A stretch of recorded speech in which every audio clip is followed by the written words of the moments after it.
Pernah nggak kalian dengar cerita tentang orang-orang yang rela mengorbanin nyawa demi kekayaan? Nah, di Gunung Argopuro ada kisah nyata yang bikin bulu kuduk merinding tentang Raka, Dimas, dan Seno, tiga pendaki yang nggak sengaja terseret dalam perjanjian gelap dengan sesuatu yang bukan manusia. Mau tahu gimana mereka selamat? Atau justru jadi korban tumbal berikutnya?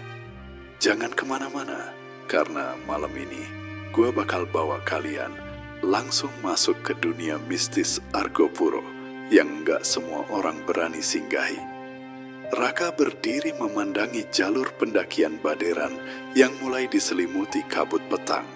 Udara dingin menampar wajahnya, tapi ada sesuatu yang lain yang ia rasakan. Bukan hanya dingin, tapi juga tekanan.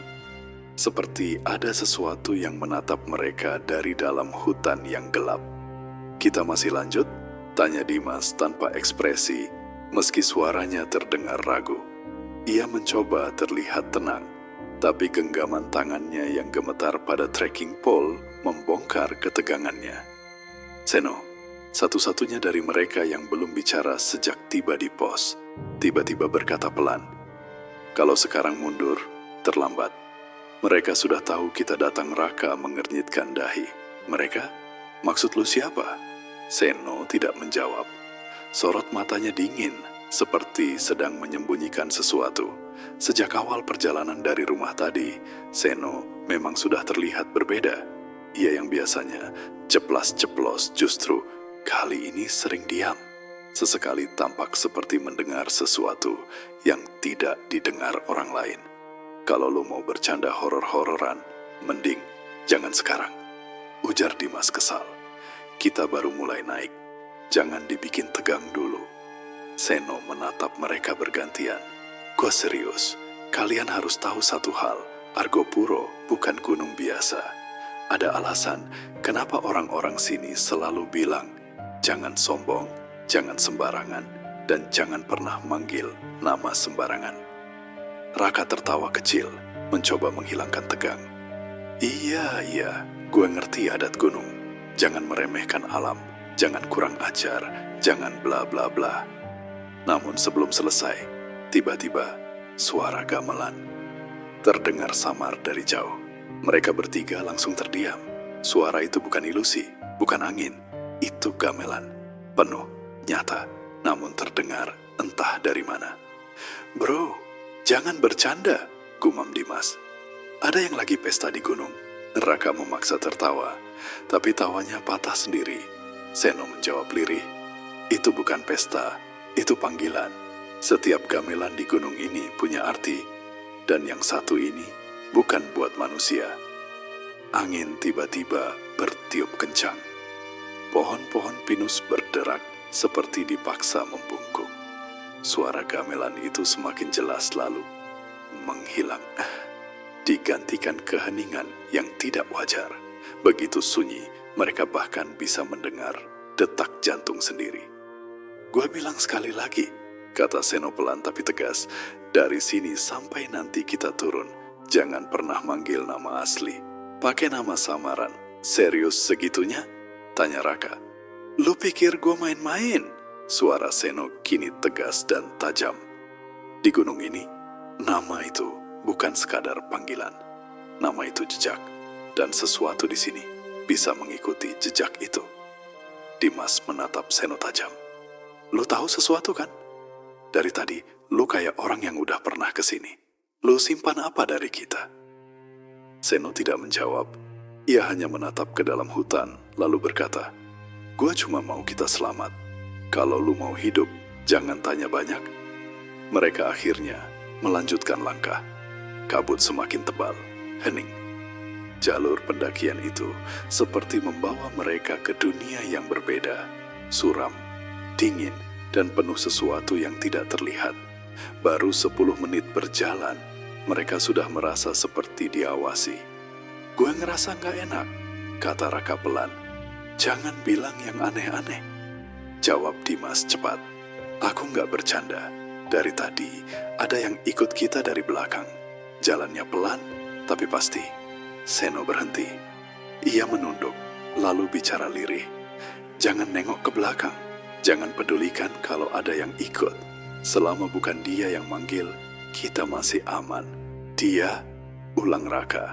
Seno menatap mereka lama sebelum akhirnya berkata pelan, ratu yang menghuni gunung ini, dia belum tidur malam ini. Dan saat itu juga, suara langkah lain terdengar jelas di belakang mereka. Perlahan, berat, menyeret. Seperti seseorang, orang yang sangat lama sudah tidak hidup. Suara langkah itu terus mengikuti.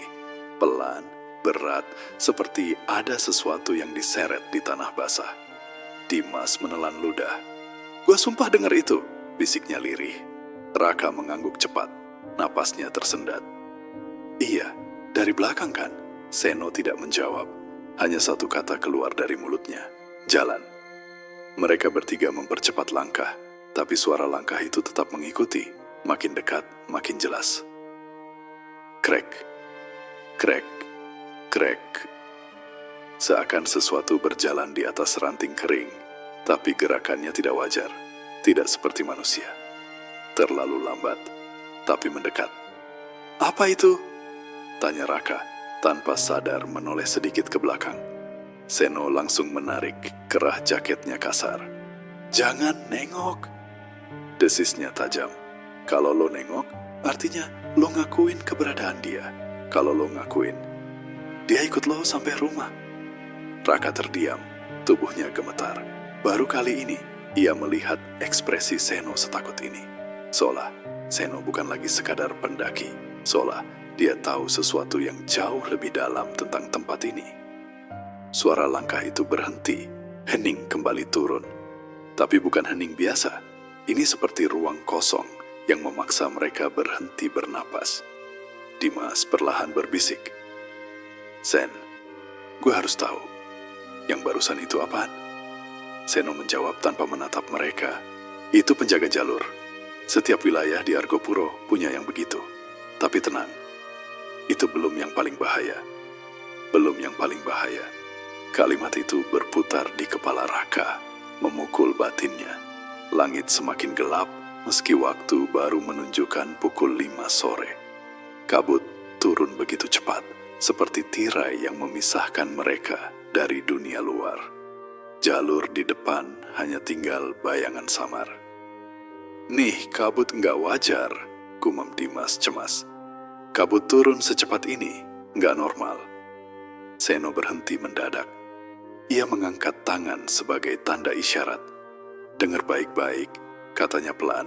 Mulai dari titik ini, jangan pernah bilang apapun selain yang perlu. Jangan teriak, jangan manggil nama siapapun, dan jangan tunjuk sesuatu dengan jari. Raka mendelik. Loh, kenapa nggak boleh tunjuk? Seno menatapnya lama sebelum menjawab. Karena kalau lo nunjuk sesuatu itu bakal nunjuk balik. Mereka kembali berjalan. Jalur makin menanjak, pepohonan makin rapat, udara makin dingin. Setiap langkah terasa seperti memasuki rahang sesuatu yang ingin menelan mereka hidup-hidup. Hingga akhirnya mereka melihatnya, tumpukan batu kecil di pinggir jalur, seperti sesajen yang ditinggalkan tergesa-gesa. Di atasnya ada kembang 7 rupa yang mulai layu, puntung rokok kretek, dan selembar kain putih kotor yang terikat pada dahan kecil. Raka melangkah mendekat. Ini apaan? Seno langsung menahannya. Jangan disentuh. Kenapa? Ini cuma batu sama bunga. Itu bukan buat kita. Suara Seno meninggi. Wajahnya pucat. Itu perjanjian. Itu tumbal jalan. Jangan pernah ngusik yang bukan hak kita. Tumbal. Kata itu membuat udara di sekitar mereka seolah membeku. Raka menatap Seno. Tumbal buat siapa? Seno memalingkan wajah. Lo nggak mau tahu. Tapi sebelum ada yang sempat bicara lagi, tercium bau itu. Busuk. Menyengat. Campuran bau daging busuk dan tanah kuburan. Dimas menutup hidungnya spontan. Astag, bau apaan ini? Raka langsung melihat sekeliling. Waspada. Bangkai hewan kali ya? Tapi Dimas menggeleng pelan. Enggak, ini bau kematian. Dan mereka baru sadar satu hal. Bau itu bukan datang dari depan, tapi dari belakang mereka. Perlahan, sangat perlahan, ada yang berdiri di tengah kabut. Siluet tubuh, tidak bergerak, tidak bersuara. Seno berbisik, sangat pelan. Jangan nengok, jangan akui, jangan panggil, jalan. Tapi Raka tetap menoleh, hanya sedikit. Dan itu sudah terlalu terlambat. Siluet itu kini berdiri hanya berjarak 3 meter kru dari mereka, berbentuk manusia. Tapi tubuhnya hitam seperti arang terbakar. Dan matanya merah menyala. Kabut di jalur pendakian Argopuro semakin tebal, seolah menutup mereka dari dunia luar. Suasana sunyi yang mencekam kini berubah menjadi mimpi buruk berjalan. Raka tidak sengaja menoleh, dan saat itu juga seluruh bulu kuduknya berdiri. Sosok itu, makhluk itu, benar-benar ada. Berdiri diam di balik kabut dengan tubuh hangus seperti bekas terbakar. Kepalanya menunduk, rambutnya panjang kusut, jari-jarinya hitam dan panjang seperti arang yang hampir hancur. Raka! Dimas berbisik, suaranya bergetar ketakutan. Jangan bilang lu lihat sesuatu. Raka tidak bisa bicara, lidahnya seakan membeku. Yang bisa ia lakukan hanyalah mengangguk perlahan. Dimas langsung menarik bahunya, panik. Lu lihat apa? Jangan cuma diam. Lu lihat apa? Seno, yang berdiri paling depan, tak berani menoleh. Dengan suara rendah yang tegas, ia berkata, jangan jawab pertanyaannya, Rak. Jangan bilang lu lihat sesuatu. Jangan akui terlambat. Sosok hitam itu bergerak, perlahan. Tidak berjalan, tapi seperti meluncur di tanah. Setiap kali ia bergerak, terdengar bunyi berderak seperti kayu terbakar yang patah. Bau daging hangus kini semakin kuat menusuk hidung. Turun. Kepala lo harus tunduk. Jangan lihat ke matanya, kata Seno cepat. Dia nyari kontak. Kalau lo balas, dia ikut lo sampai mati. Raka segera menunduk, menahan napas, memaksa kaki untuk melangkah mundur. Tapi ketika ia bergerak 1 langkah saja, sosok itu malah semakin maju. Dimas menahan bahunya dengan kuat. Jangan gerak cepat, pelan. Mereka bertiga berjalan mundur, sangat perlahan, sambil menjaga pandangan tetap ke tanah. Namun, suara itu kembali terdengar, bukan langkah, tapi gumaman lirih. Seperti seseorang bicara dengan suara yang rusak, terbakar. Raka hampir pingsan. Dia ngomong apa barusan? Dia manggil, jawab Seno lirih. Jangan peduli. Manggil siapa? Kita. Angin tiba-tiba hilang. Kabut di sekitar mereka diam tak bergerak seperti dinding. Tak ada suara burung, tak ada suara serangga. Seolah seluruh alam berhenti. Dan makhluk itu kini berada hanya 2 meter dari mereka. Seno tak punya pilihan. Ia mengeluarkan sebuah benda dari saku jaketnya. Sebuah kantong kain hitam. Ia menggenggamnya erat dan membaca sesuatu dengan suara sangat pelan, seperti mantra. Raka menatapnya kaget. Lu apaan, Sen? Dari tadi sikap lu aneh. Sekarang lu bawa jimat segala. Gua bilang, jangan banyak tanya, bentak Seno. Ia melempar kantong kain itu ke tanah di depan mereka. Saat jatuh, terdengar bunyi logam kecil di dalamnya. Seno kemudian menaburkan tanah ke arah makhluk itu sambil mengucap sesuatu dalam bahasa Jawa halus yang bahkan Raka dan Dimas tidak mengerti. Makhluk itu berhenti. Tubuh hangusnya bergetar seperti menahan sesuatu yang menyakitkan. Dari mulutnya keluar suara melengking rendah, suara yang tidak mungkin keluar dari manusia. Lalu ia mundur perlahan ke dalam kabut, menghilang. Raka langsung jatuh terduduk, napasnya tidak teratur. Gila, itu apaan barusan? Lu bilang ini cuma perjalanan naik gunung, tapi ini apaan? Dimas memegang kepala. Gua nggak kuat kalau ada yang kayak gini lagi. Seno berdiri kaku, wajahnya pucat. Lalu perlahan ia berkata, kita baru masuk wilayah mereka, dan mereka sudah tahu kita bukan pendaki biasa. Raka menatap Seno dalam. Lu bilang mereka? Mereka siapa, Sen? Seno menatap hutan gelap di depan mereka, lalu menjawab datar. Orang-orang yang nyari pesugihan di Argopuro, yang gagal, yang dikorbankan, yang tinggal di sini selamanya. Dan dari kejauhan, samar-samar, terdengar suara gamelan lagi.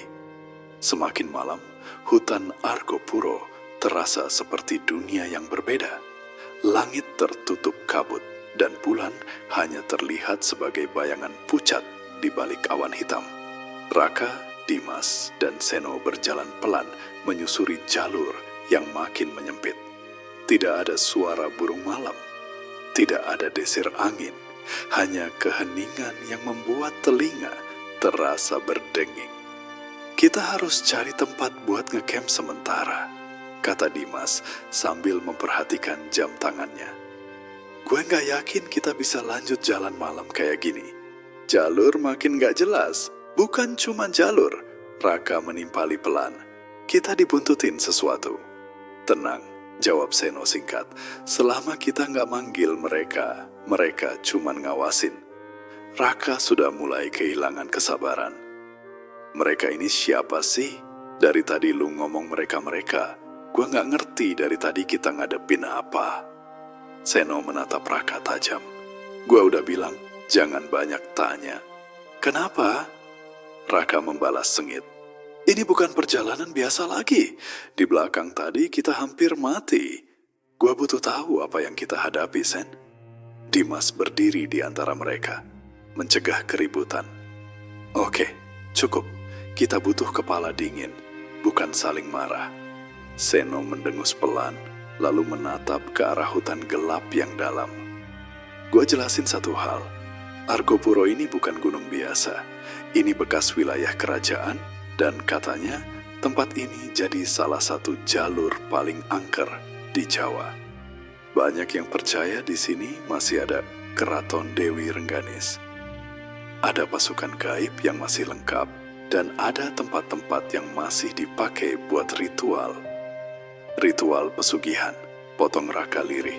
Seno menatapnya tajam. Jangan sebut itu sembarangan. Kenapa enggak? Itu kenyataan kan? Banyak orang di Jawa yang percaya pesugihan itu nyata. Orang-orang yang rela ngorbanin keluarganya, anaknya, bahkan nyawanya sendiri demi kaya mendadak. Gue bukan masalah itu, kata Seno menahan emosi. Di gunung ini, ngomong sesuatu berarti manggil sesuatu. Jangan sebut yang gak perlu. Tiba-tiba, ada suara ranting patah. Di balik pepohonan, mereka bertiga diam. Lampu headlamp menyorot ke segala arah, tapi tidak ada apa-apa. Hutan tetap sunyi, namun hawa dinginnya berubah menjadi keterancaman. Gue ngerasa dia balik lagi, bisik Dimas. Yang tadi, bukan, jawab Seno pelan. Ini beda.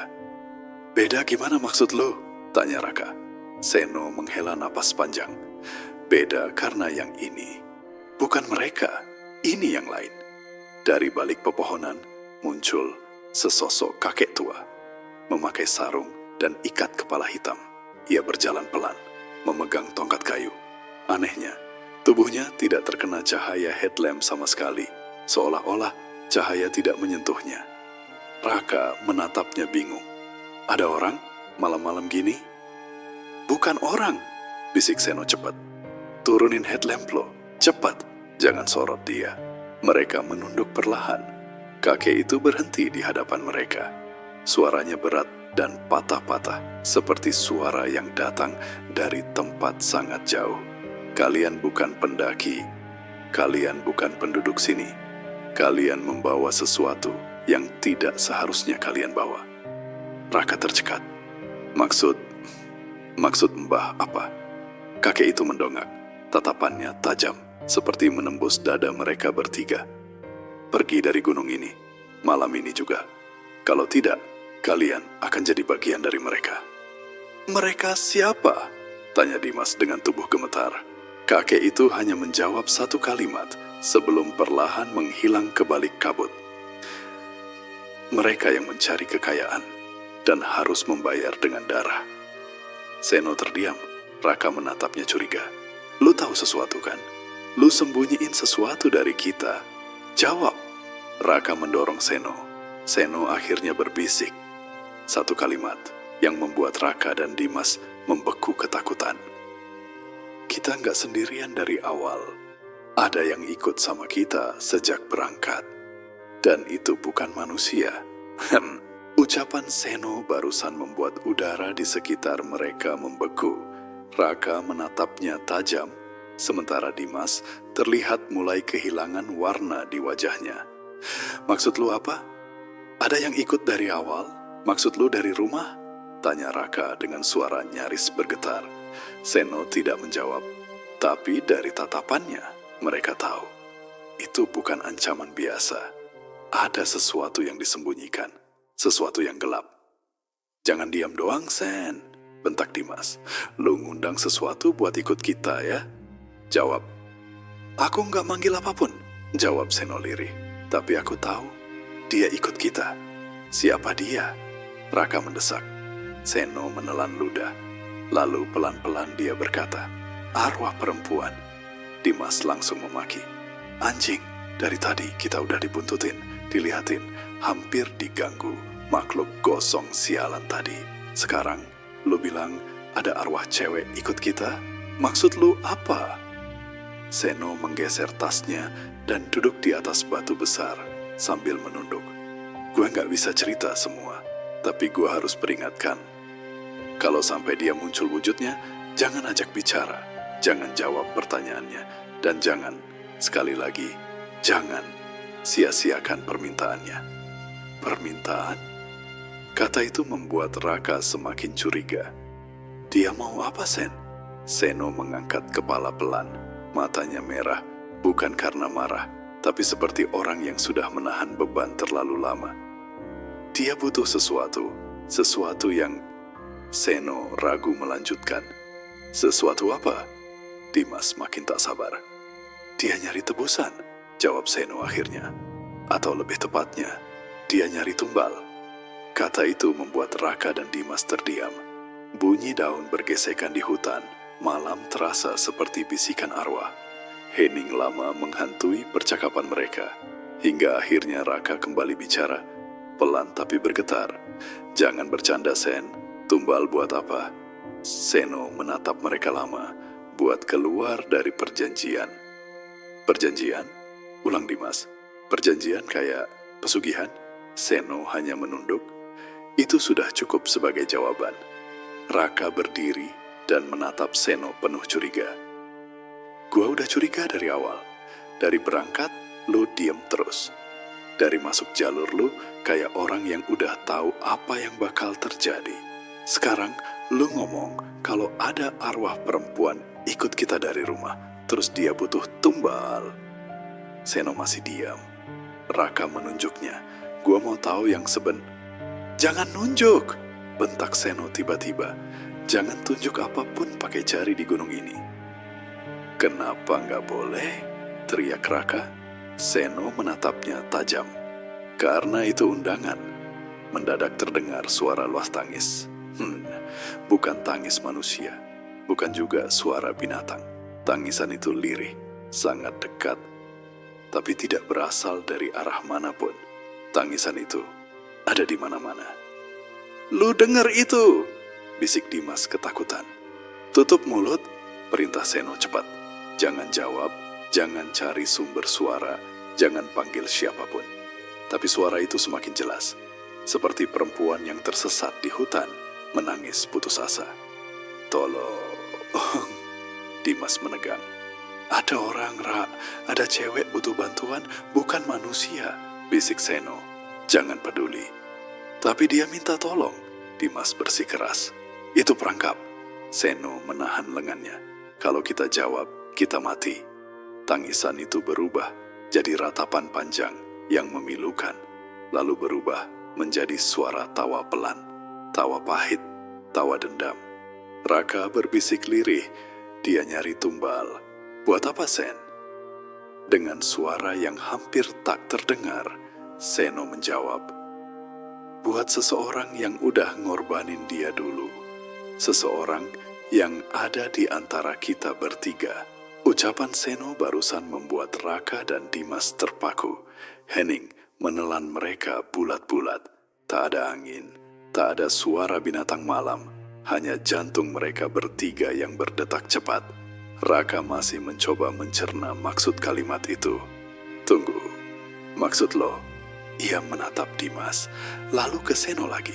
Jadi, salah satu dari kita terlibat dalam pesugihan? Seno tidak menjawab, tapi tatapan matanya memberi jawaban tanpa kata. Dimas berdiri, wajahnya memerah karena emosi. Jangan main tuduh gitu, Sen. Gue nggak nuduh siapa-siapa, jawab Seno dingin. Tapi dia ikut sama kita dari awal, bukan tanpa alasan. Dia mau sesuatu dari salah satu dari kita bertiga. Raka menggeleng, berusaha menolak kenyataan. Nggak masuk akal, kita semua kerja bener, hidup wajar. Dari mana lu bisa ngomong kita ada hubungannya sama pesugihan? Karena dia udah bilang, balas Seno lirih. Siapa bilang? Teriak Raka.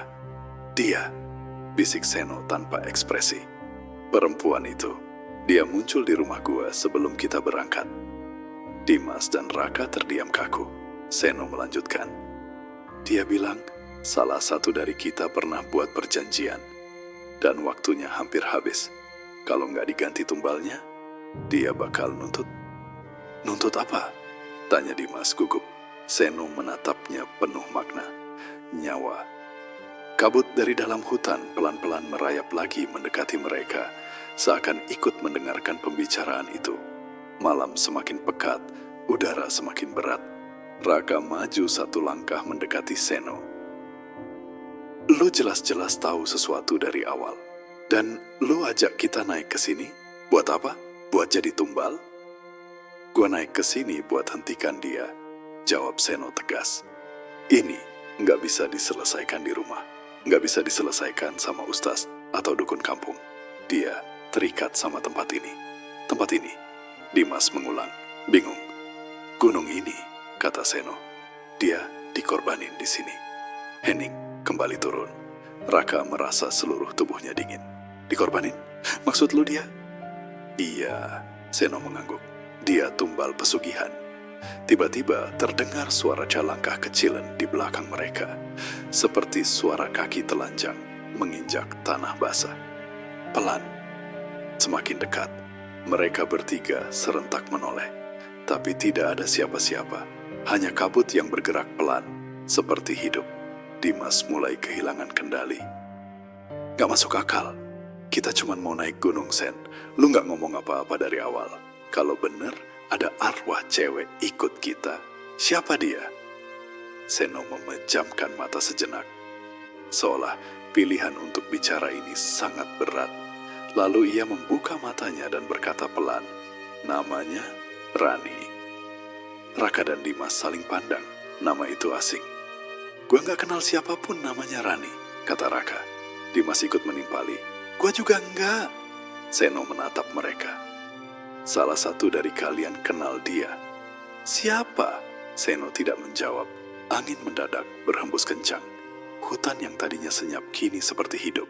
Daunan bergetar, ranting berderak, lalu terdengar bisikan, ribuan bisikan, bersamaan dari segala arah. Bayar, bayar, bayar. Dimas mundur beberapa langkah ketakutan. Apa itu? Siapa yang ngomong? Seno memaki pelan. Sial, waktunya makin dekat. Waktu apa? Teriak Raka. Waktu pembayaran, bisik Seno. Waktu tumbal harus diganti. Dimas mencengkeram kepala, panik. Pembayaran apaan? Siapa yang harus bayar? Seno memandang mereka satu persatu. Tatapannya dalam, berat, seakan memohon pengertian, atau mungkin kejujuran.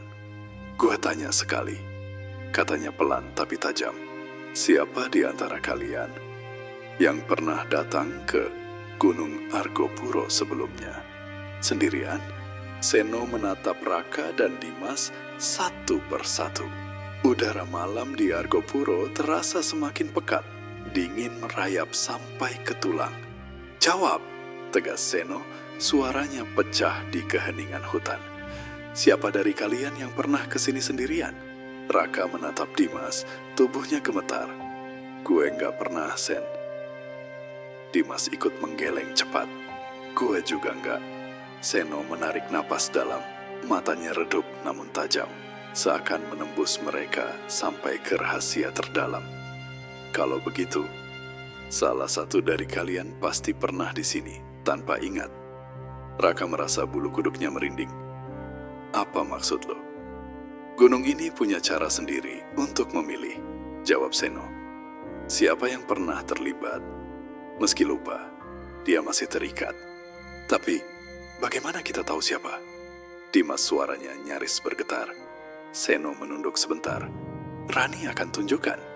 Tiba-tiba dari kabut terdengar suara tawa tipis, seperti suara perempuan muda. "Ah, akhirnya kalian datang."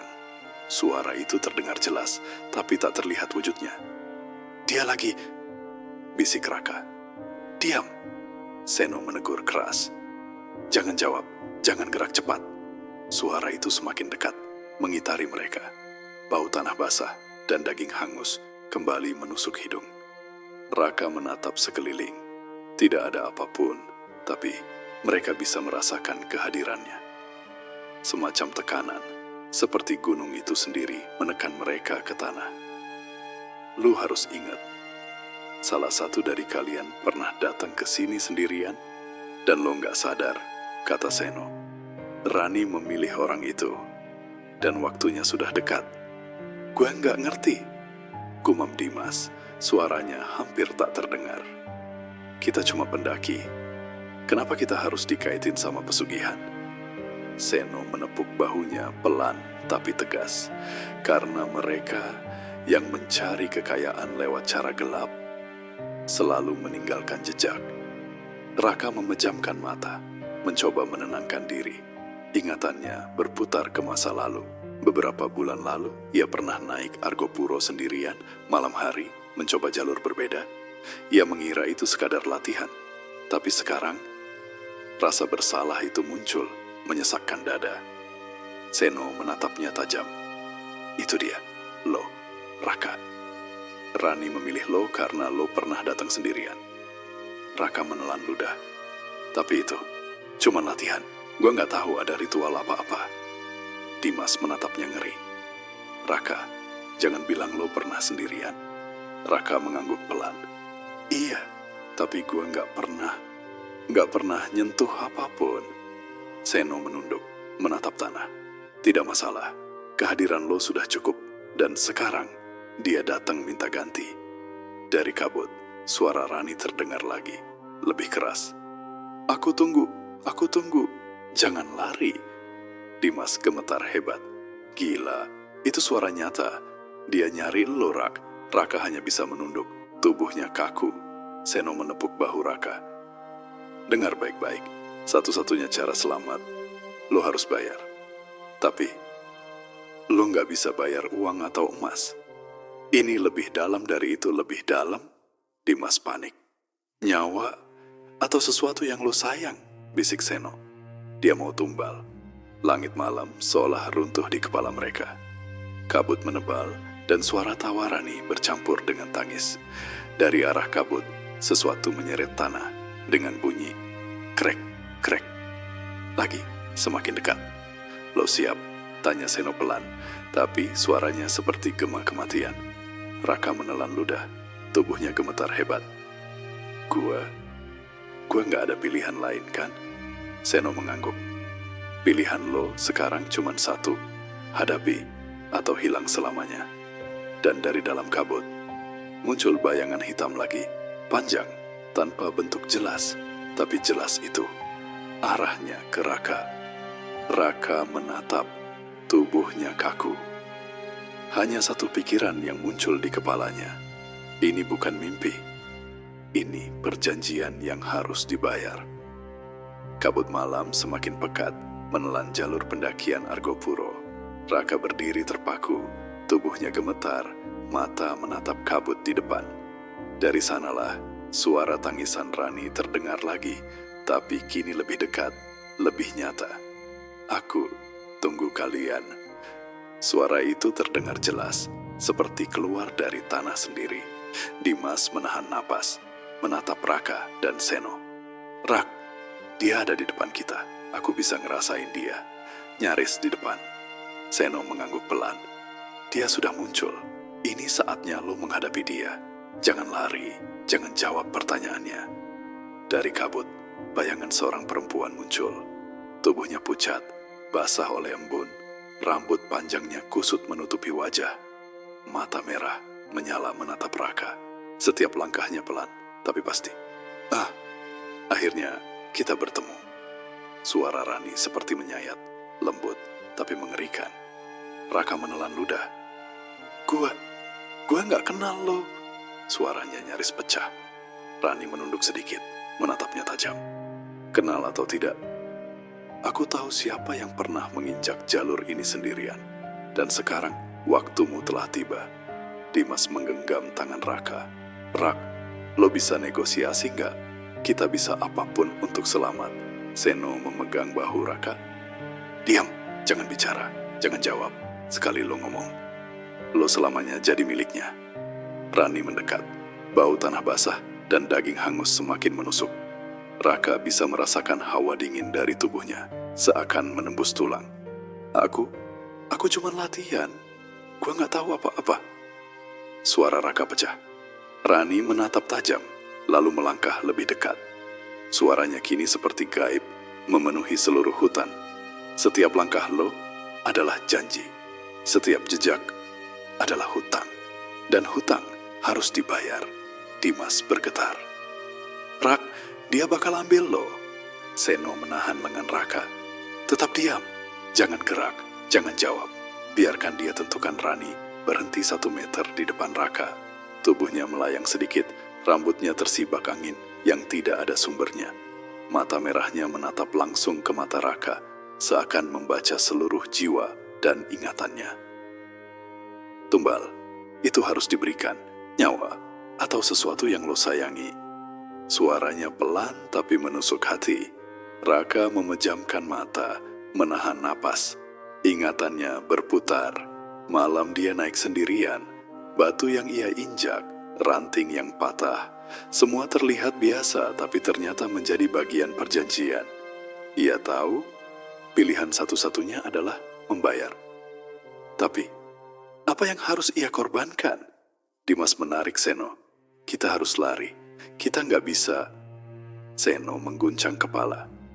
"Kalau kalian lari, kalian akan hilang." Selamanya Rani mendekat lagi. Kini hanya beberapa langkah dari Raka. Kabut berputar di sekelilingnya. Tubuhnya samar, tapi aura kematiannya begitu jelas. "Aku menunggu," katanya pelan, hampir berbisik, tapi membuat daun dan tanah bergetar. "Hutang harus dibayar, atau kalian akan tetap di sini selamanya." Raka menelan ludah, tubuhnya kaku. Ia menatap Seno dan Dimas sekali lagi. Gua siap," bisiknya, suara hampir tak terdengar. Seno menatap tajam. "Fokus, jangan pikirkan takut. Lakukan apa yang dia minta, tapi jangan jawab. Jangan negosiasi." Rani mendekat. Tangan pucatnya terulur, jarinya tipis menembus kabut. Bau tanah basah dan daging hangus menyelimuti mereka. Saat jaraknya tinggal beberapa sentimeter, suara hutan berubah. Pepohonan berderak, kabut berputar, dan udara terasa menekan seluruh tubuh mereka. Raka menatap sosok itu dan sadar satu hal. Ini bukan manusia lagi, ini roh yang terikat perjanjian. Dan perjanjian itu mengincar hidupnya sendiri. Dan malam itu, di jalur gelap Argopuro, Raka pertama kali merasakan dinginnya kematian, menyentuhnya tanpa harus menyentuh. Kabut malam semakin tebal, seolah menelan jalur pendakian Argopuro.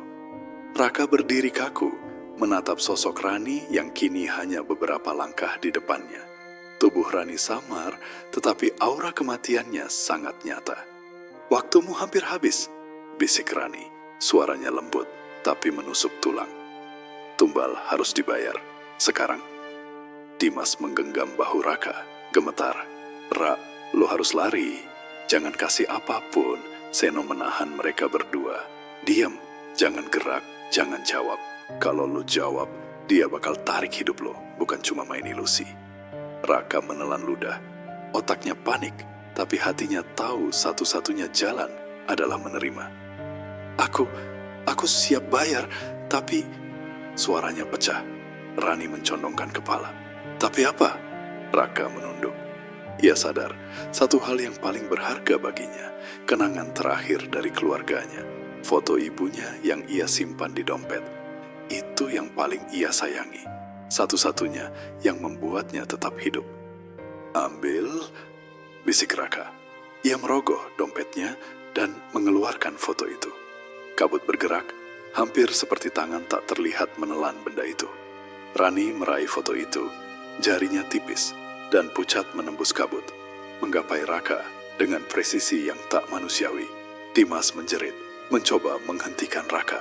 Jangan, Rak, itu terlalu berharga. Seno menatap tajam, suara bergetar. Diam, ini perjanjian. Dia hanya mau tumbal yang lo siap berikan. Kalau lo nolak, lo nggak akan selamat. Raka menutup mata, menguatkan diri, dan melempar foto itu ke arah Rani.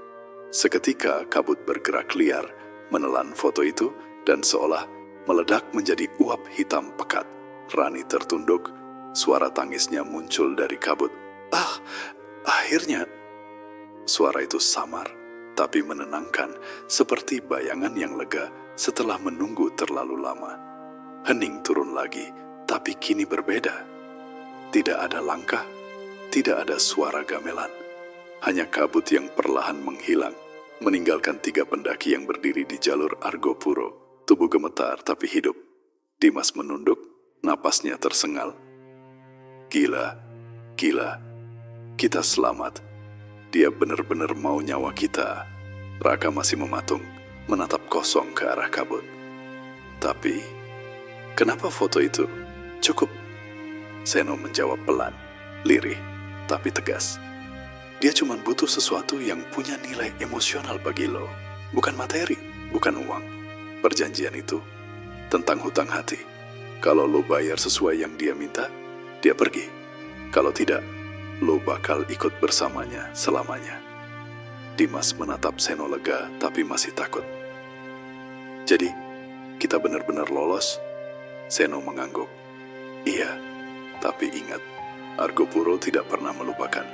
Mereka akan tetap mengawasi siapa yang melanggar jalur atau peraturan, dan siapa yang pernah menyinggung mereka. Raka memungut kembali langkahnya pelan.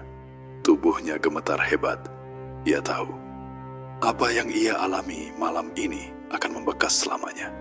Rani sudah pergi, tapi tatapannya, suara tangis, dan tawa pahitnya tetap terngiang di telinga. Kabut lenyap, malam hening. Hanya angin lembut yang terdengar membelai pepohonan. 3 pendaki itu menatap jalur yang masih panjang menuju puncak. Mereka selamat, tapi perjanjian itu telah meninggalkan bekas. Bekas yang tidak bisa dihapus. Seno menepuk bahu Raka. Ingat, jangan pernah ceritain ini. Tidak semua orang bisa mengerti, dan beberapa bisa memanggil kembali. Raka mengangguk, matanya kosong tapi sadar. Malam itu, di Gunung Argopuro, mereka belajar satu hal. Beberapa perjanjian tidak bisa dihindari. Yang bisa dilakukan hanyalah membayar dengan apa yang paling berharga bagi diri sendiri. Dan dari kejauhan, suara gamelan samar terdengar lagi. Seakan menunggu orang berikutnya yang berani melangkah terlalu jauh.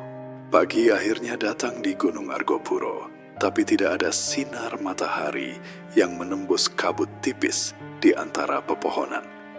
Raka, Dimas, dan Seno berjalan menuruni jalur Baderan dengan langkah pelan.